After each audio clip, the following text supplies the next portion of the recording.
Well, I was surprised one day to look up and see these, what I thought were contrails from jet planes. We do know that they do have an exhaust, and you can see the exhaust. It might last about 15 or 18 seconds. But this was something new. First of all, it lasted for an hour or more. And then it also was quite broad. And if you looked at it carefully, you can see it dripping. It's like a liquid dripping off of it. But actually, I didn't really know what it was until I someone mentioned to me that these were not contrails, they were chemtrails. Chemtrail was a name given to them because they thought it had chemicals in it.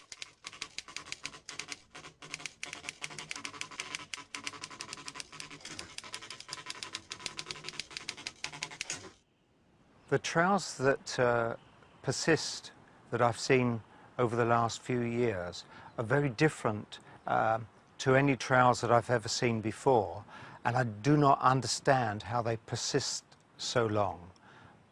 It's normally a contrail would last 1 or 2 minutes or maybe 5 minutes, but to look up into the sky and see a trail slowly drift by for an hour is very unusual.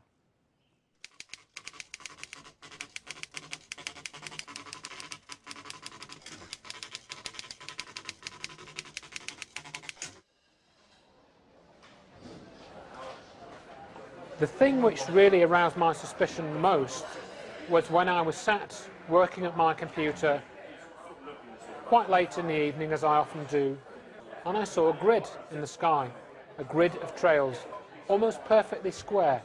How can you get a grid of trails in such a short space of time? These trails and this grid were formed in a period of about 15 minutes, I would say. And to have that much air traffic, in other words, 4 aircraft coming directly over my house in 15 minutes, does not happen.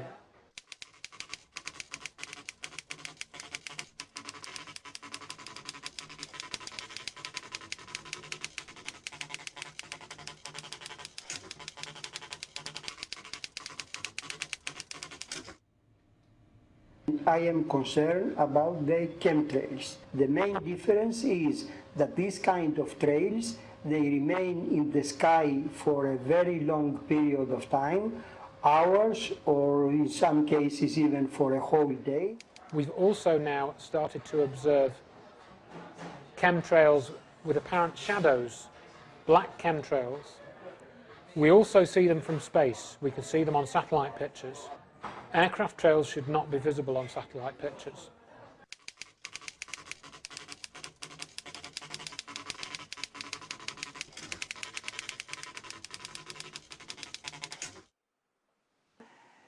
La fréquence, elle est complètement aléatoire. En fait, c'est vraiment très souvent, presque tous les jours. Mais il y a des jours sans, Dieu merci.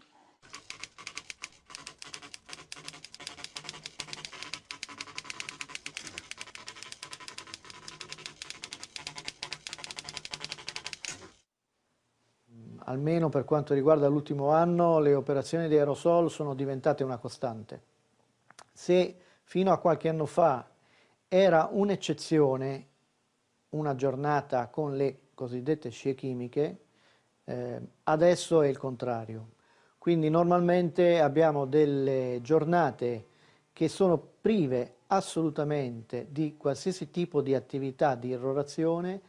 Le possiamo contare queste giornate, 3-4 giornate al mese se siamo ottimisti, altrimenti anche meno.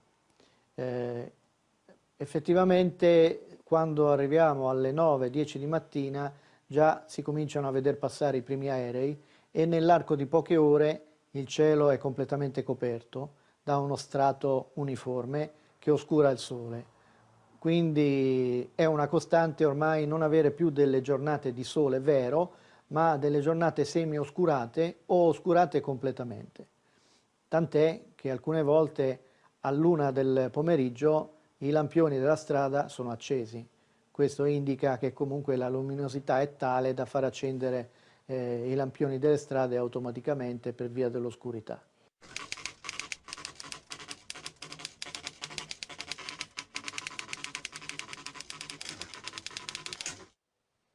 If you look at the phenomenon in general, you cannot explain it by just burning fuels by aircraft and temperature and humidity of the air. Those contrails cannot last long. So any persistent contrail must have other explanations. As a scientist, I have no doubt at all that there is a comparison between chemtrails and contrails. They are two entirely different phenomena.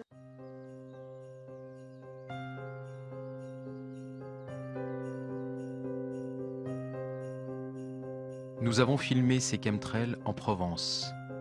Difficile de croire qu'à cet endroit et à cette altitude, ce sont des avions de ligne qui sont responsables de ces traces rapprochées perdurant des heures. Some scientists with whom we have been collaborating through correspondence, they have told us that in the universities in the United States, they have carried out these kind of experiments, that they either sent small planes and collected the samples from the air, and then they analyzed them. They found in high percentage quantities of aluminum and barium, which we know that they have these kind of effects to the human health and also to the environment.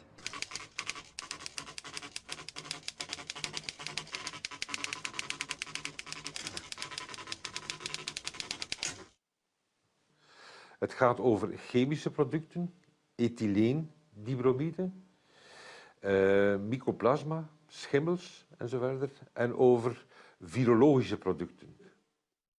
Sono state fatte delle analisi, certo, sia in Italia sia all'estero sono disponibili anche attraverso la visualizzazione del nostro sito, del nostro blog e siti collegati, analisi chimiche che sono state fatte sia per il terreno, sia sulle piante, sia nell'aria, analisi che evidenziano la presenza dei metalli di cui ho parlato prima. Pour en avoir le cœur net, nous prélevons des échantillons de sol dans 3 parcs et jardins parisiens pour les faire analyser par un laboratoire spécialisé. Les résultats arrivent quelques jours plus tard. Il y a bien du barium et de l'aluminium dans les bacs à sable de Paris. Dus dit alles komt in de atmosfeer, daalt neer op de aarde en beïnvloedt ons allemaal. Je ziet overal de ziektes toenemen. We zijn nog nooit zo ongezond geweest als nu. Doodziek zijn we. Quite a number of people, after they have observed the chemtrails, they claim that they suffer from headaches, dizziness for days. Some of them, they had also problems with the skin, like other allergies, and some of them, they were feeling weak and tired for more than a week.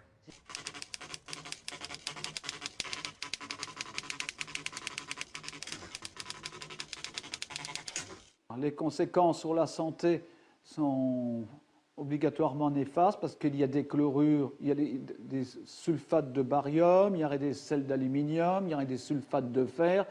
Donc tout ça ne peut pas beaucoup cohabiter avec la nature. Donc on mange des aliments forcément souillés par ces sels. Et à long terme, il y aura un effet sur la santé, inévitable. En nogmaals, als men ziet welke ziekten er zijn, van ademhaling, van Alzheimer, Parkinson, multiple sclerose, ADHD, autisme, kanker, ongelooflijk. In Vlaanderen mag 30 tot 40% van de bewoning zich voorbereiden op een toekomst als kankerprocent.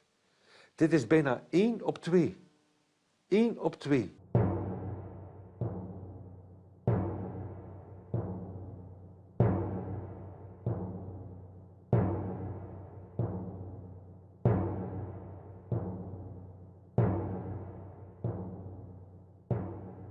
Op basis van het feitenmateriaal wordt het met de dag duidelijker dat het militaire establishment de werkelijke verantwoordelijken zijn voor deze chemtrails.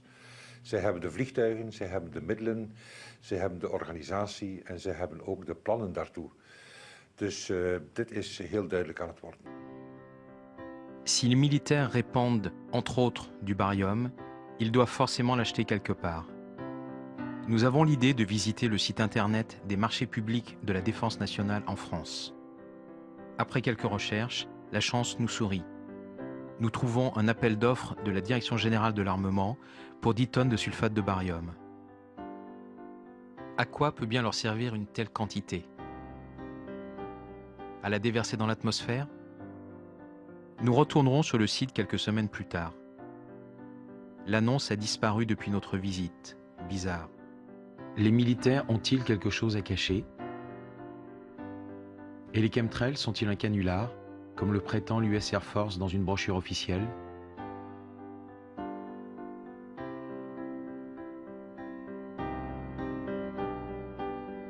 If military say that this is a hoax, they could be right. I don't think so. I think it is a real phenomenon, and I think we should discuss it. Of course, if I were involved in this experiment and I had the intention of not letting everybody in on the experiments, I would also say that this was a hoax. But I'm not convinced. Ik heb een vriend die gedurende jaren met F-16 gevlogen heeft, dus een militair toestel, die nu in de burgerluchtvaart zit, die dus duizenden uren in de lucht gevlogen heeft. En die zegt, ni vu, ni connu, ik weet niet waarover u het hebt. En bijna alle piloten zeggen, we weten niet wat chemtrails zijn. Er is voor ons echt geen vuiltje aan de lucht. Now, some information has been leaking out. Some of it is, there's always a propaganda. The military has a way of telling you they're doing something good. And so one of the explanations for this is that it's a counter to global warming, and that by putting metals into the air, they can reflect the sun's rays upwards and away from the earth. And so this is an effort to cool the earth. It doesn't make much sense mathematically if you look at the surface of the air over a city, and you know these little lines are not going to reflect very much sun back. So I really don't buy that.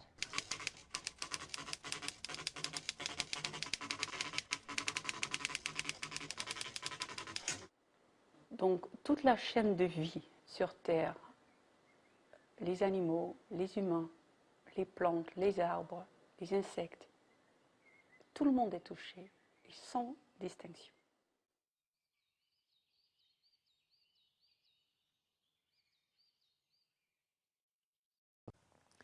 Perché vengono usati questi metalli? Perché le scie chimiche funzionano nell'ambito delle attività di HAARP. Le scie chimiche servono come corridoio elettromagnetico per queste onde che vengono usate dalle stazioni HAARP sul tipo della stazione Agacona. So I actually went up to Alaska to see the HAARP project. It's an array of transmission towers. They're about 80 feet tall, and they're spaced in a rectangle like a grid. It's a huge array of monstrous towers, projection towers. They are synchronized so that they can concentrate a beam of radio frequency to the ionosphere. They also pass these rays right through people. It's a low frequency range, which is very often in the range of the human nervous system, which is very worrying. Infatti si è recentemente verificato che le frequenze che passano dai 3 ai 12 Hz possono influire sullo stato d'umore. Intanto possono interferire sulla fase REM, quindi sul sonno e sul sogno. Possono inibire il sogno o far sì che il sogno sia differente. Possono far sì che una persona possa diventare depressa, apatica, allegra, violenta. Dipende dalla frequenza che viene sparata e riflessa con le scie chimiche verso il terreno e quindi verso i cittadini.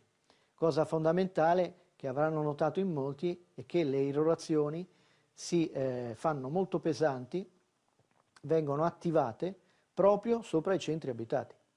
Quindi io penso che l'obiettivo principale non sia tanto la modificazione climatica, che è una conseguenza delle attività di irrorazione, ma il controllo della popolazione attraverso sistemi diversi. C'est ce que nous confirme un militaire hors caméra.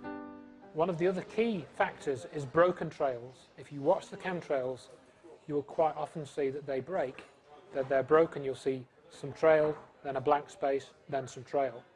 Now, there are only two possible reasons for a broken trail. One is that the aircraft turns its engine off temporarily. The other is that the air temperature and the air humidity varies over a small period over a small space, which doesn't happen because the wind currents would mix the air to be a uniform humidity and temperature over a small region. You wouldn't get small-scale variations, but you do see this with breaks in the trails. Nous reverrons ce type de chemtrail dans d'autres pays, comme ici à Gand, en Belgique. D'après notre militaire anonyme, c'est normal. Il y aurait près de 400 programmes de chemtrail dans le monde.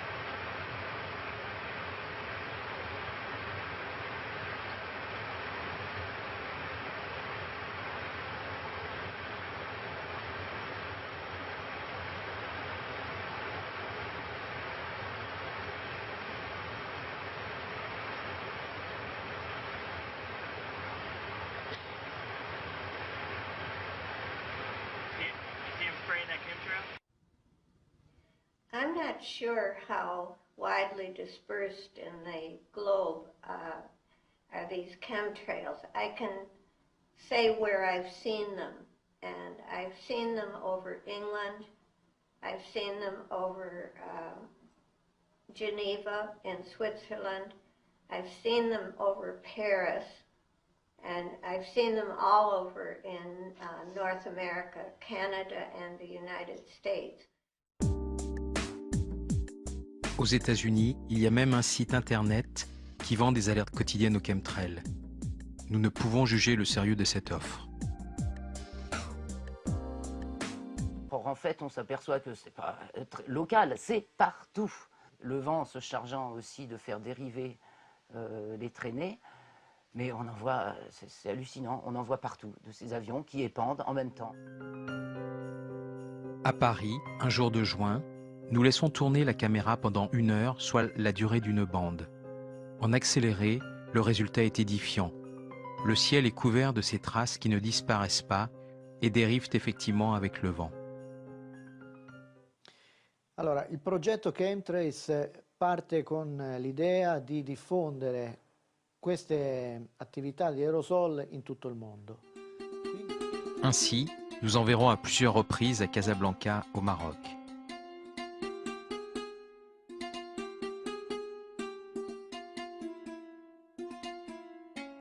Cette fois, c'est au Moyen-Orient que s'étendent ces chemtrails, sur des dizaines, voire des centaines de kilomètres, bien au-dessus des nuages.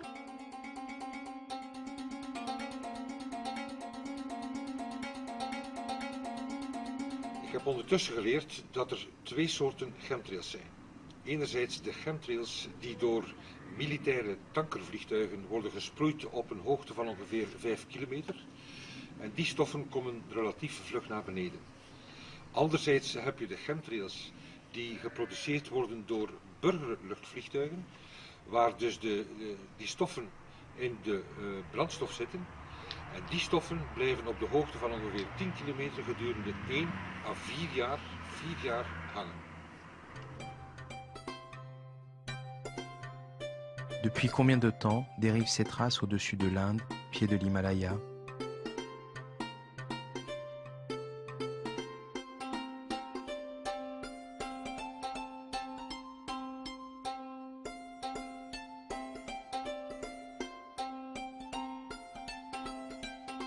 Nous avons filmé à New Delhi des chemtrails tout frais, si l'on peut dire.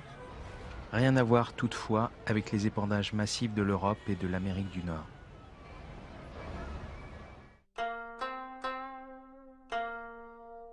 C'est pareil en Chine, où nous n'en avons pas vu, sauf à Canton. Cette trace restera une journée entière au même endroit. Qui l'a provoquée?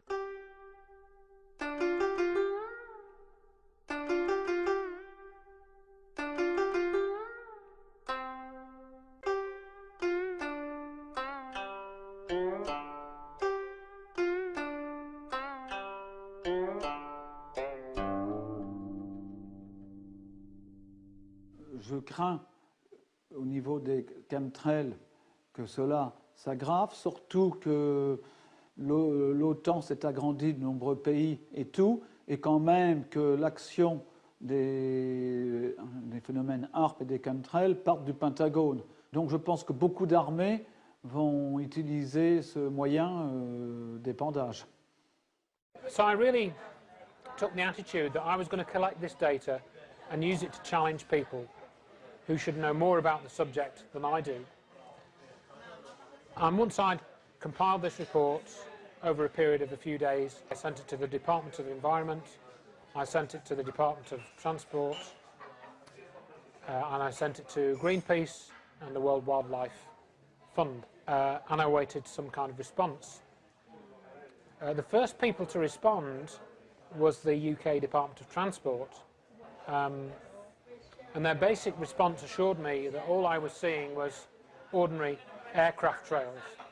To say that chemtrails don't exist and that everything is a contrail goes contrary to scientific observation. Chemtrails have been substantiated not only by observation but by photography, by actual measurement, by taking the samples on the ground of what is being emitted by these chemtrails. So it has been pretty well documented. And it's not helpful at all to refuse the evidence that is sitting in front of you.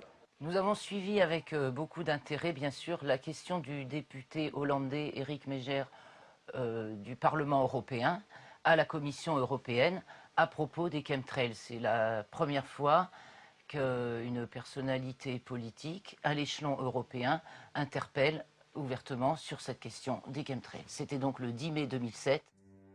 Voici un extrait de sa question écrite.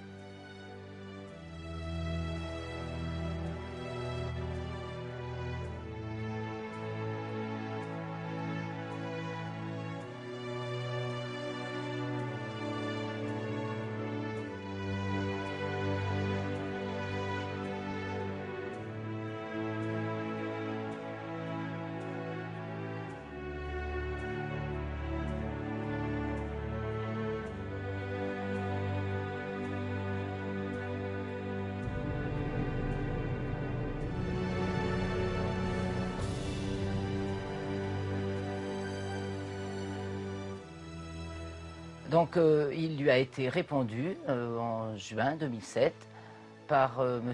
Stavros Dimas, qui est commissaire européen à l'environnement, Donc je vous lis la conclusion de cette réponse. Aucune des substances auxquelles il est fait allusion n'est dangereuse en soi, mais certains effets sur l'environnement et la santé publique ne peuvent être écartés si des relâchements à grande échelle se produisaient. Comme indiqué ci-dessus, la Commission n'a connaissance d'aucune preuve suggérant qu'il y a des raisons d'agir. Voici donc un commissaire européen qui nous dit qu'il y a peut-être bien quand même des risques pour la santé et l'environnement en cas de relâchement à grande échelle, comme ils disent, mais qui ne voit aucune raison d'agir.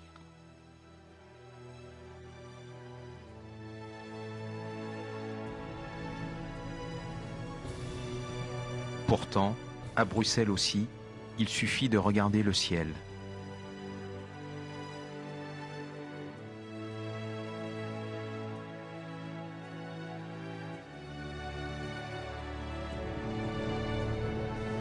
Stavros Dimas recevra même une récompense de commissaire européen de l'année 2008.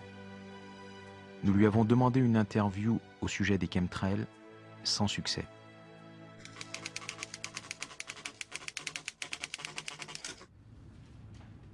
Est-ce que vous connaissez les chemtrails?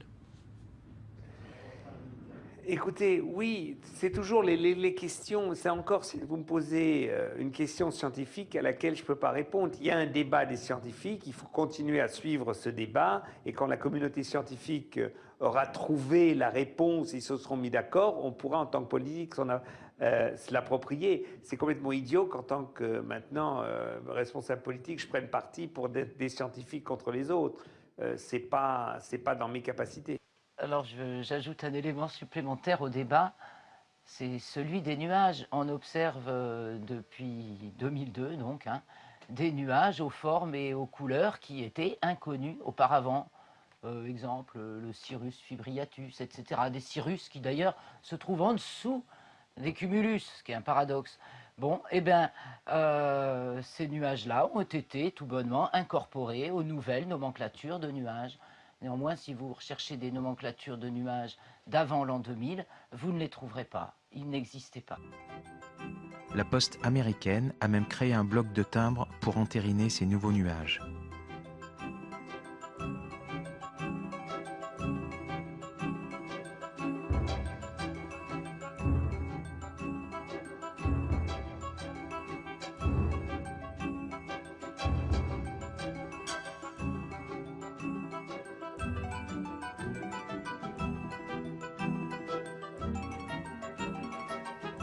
Ce qui est inquiétant là-dedans, c'est que ça devient normal. Les enfants qui ont moins de 10 ans, ils n'ont jamais vu autre chose qu'un ciel chargé de traînées chimiques. Donc ça leur paraît, le ciel leur paraît normal, c'est normal.